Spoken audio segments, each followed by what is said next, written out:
I am camera shy, and I just put this one back to sleep. We had a wild ride last night, so I'm gonna have to whisper. But so my husband and I attended a therapeutic Thursday session here in the South Bend, Michiana area last Thursday. The topic was navigating the workplace when leadership does not look like you, and it was a powerful, eye-opening conversation. The dialogue was amazing. So then yesterday we were invited to the local radio station to follow up on this on that topic, and even that was such an honor. It was such a pleasure, and very humbling to be called on. So I just we just been reflecting and thinking about that topic, navigating the workplace when leadership doesn't look like you. That's really something. But I think one of my favorite points was even when leadership does look like you, sometimes that um, just because we are both melanated and just because we both have coily hair doesn't mean that we are on the same page and that we think the same and that we're going to represent one another when matters arise. It is always wise to do, I call it an echo check. I got to check for my echo.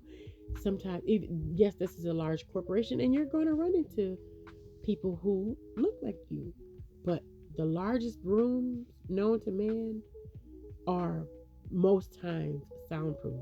A soundstage, like over in Hollywood, or um, the, it's a large room. They are designed not to produce an echo. You'll find a better echo renting a 2 bedroom apartment. You go in there before you put your furniture in, you'll hear it back. But you know, if like I'll give you for instance, my husband and I are down in that Bible day and night. We live what we read in the scriptures. As I'm meeting sisters along the way, um, you can see who's where. You'll say, um, let me give you a for instance. We are heading into our spring Moedim, our spring feast days, our high holy days. You can say, I gotta get these. We gotta clear these cupboards out and get all this vacuuming done.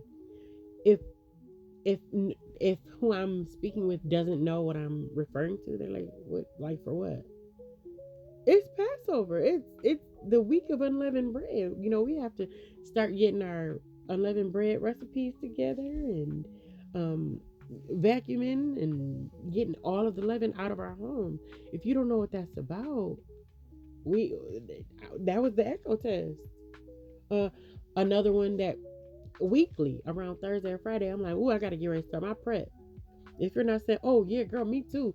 I gotta get a few things done and get all my cooking finished, and we're preparing for the weekly Sabbath. If that's not what your echo is reverbing, we're not. I mean, that's not to say that you can't have relationships, um, but Sirach or Ecclesiastes, and I know a lot of people are not familiar with Sirach. It is in the Bible. It was before it was taken from the Bible.